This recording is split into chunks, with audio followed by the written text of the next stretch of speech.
Hello friends, welcome to my channel Tuhin. আশা করি সবাই ভালো আছেন, সুস্থ আছেন। আজ চলে এসেছি নতুন একটি ভিডিও নিয়ে। আজ বলবো মরণ বাণ মারার উপায়, বা কিভাবে নিজের শত্রুকে নিজেই আপনি মরণ বাণ মারবেন। এই কাজটি করতে আপনাকে বিশেষ কিছু লাগবে না, শুধু নেবেন একটা সাদা কাগজ আর সিঁদুর। এই সিঁদুর দিয়ে কাগজের উপর আপনাকে মানুষের আকৃতি তৈরি করতে হবে।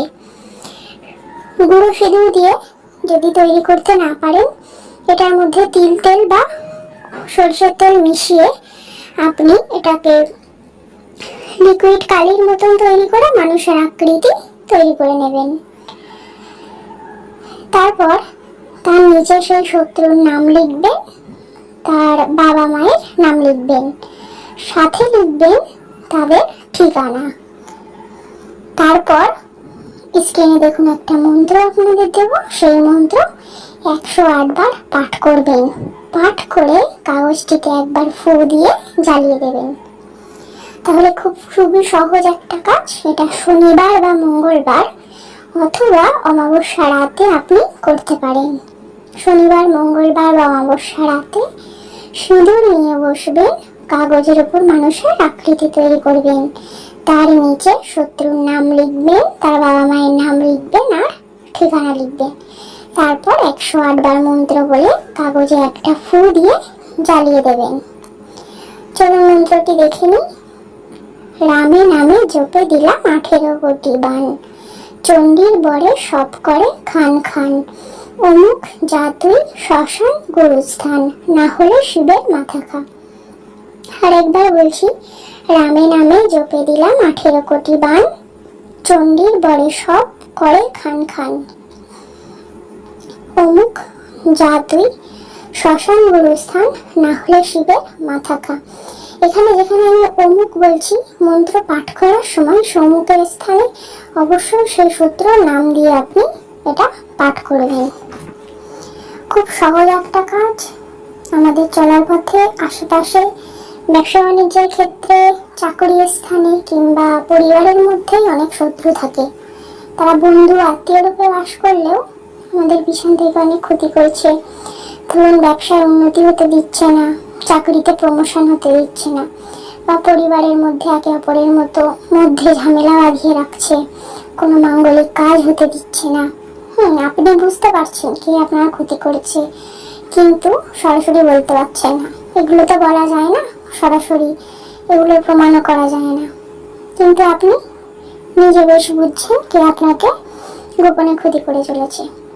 এই সমস্ত ক্ষেত্রে আপনি এই প্রয়োগটি করতে পারেন। খুব সহজ একটা কাজ। এই কাজের মাধ্যমে নিজের শত্রুকে আপনি নিজেই দমন করতে পারবেন। তবে এই প্রয়োগটি করার পূর্বে বাবার অনুমতি নিয়ে করবেন। অনুমতি ছাড়া কোনো কাজ করলে সেটি সক্রিয় হয় না। অনুমতির জন্য আমাদের স্ক্রিনে দেওয়া নম্বরে ফোন কল কিংবা হোয়াটসঅ্যাপ করে নেবেন।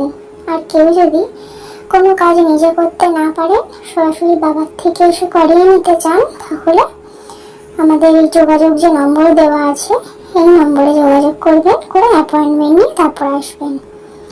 বাবা শিয়ালদা, বনগাঁ, হাওড়া, বসিরহাট হাওড়াতে চেম্বার করেন। আপনি আসার আগে অ্যাপয়েন্টমেন্ট নিয়ে সবকিছু জানিয়ে তারপরে আসবেন।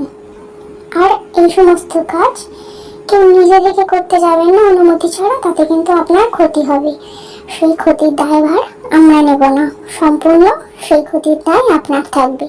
আর তাছাড়া আপনি যদি দীক্ষিত না হয়ে থাকেন, বা আপনার যদি কোনো গুরু না থেকে থাকে, সেক্ষেত্রে যদি আপনি এসবের প্রয়োগ করেন, এগুলোর কোনো ফল আপনি পাবেন না।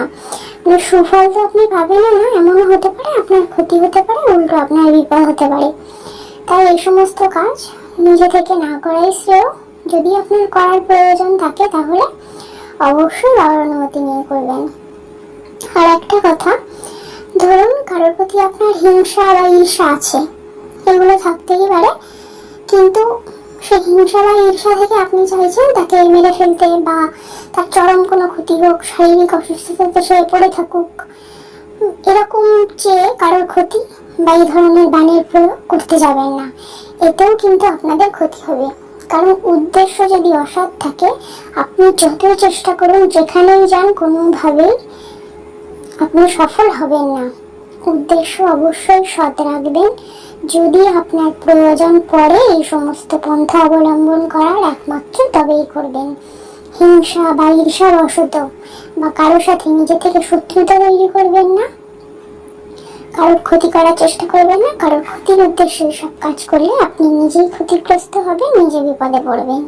সুতরাং স্বচ্ছ মনে থাকবেন, সৎ উদ্দেশ্যে জীবনযাপন করবেন। একান্তই যদি আপনার এই পথ অবলম্বনের প্রয়োজন পড়ে, তবে বাবার অনুমতি নিয়ে তবেই এই কাজে প্রয়োগ করবেন। এই চ্যানেলে নতুন হয়ে থাকলে চ্যানেলটিকে সাবস্ক্রাইব করে দেবেন, আর এই ভিডিওটি ভালো লেগে থাকলে একটা লাইক দিয়ে বন্ধুদের মধ্যে শেয়ার করে নেবেন। সবাই ভালো থাকবেন, সুস্থ থাকবেন। সবাইকে অসংখ্য ধন্যবাদ।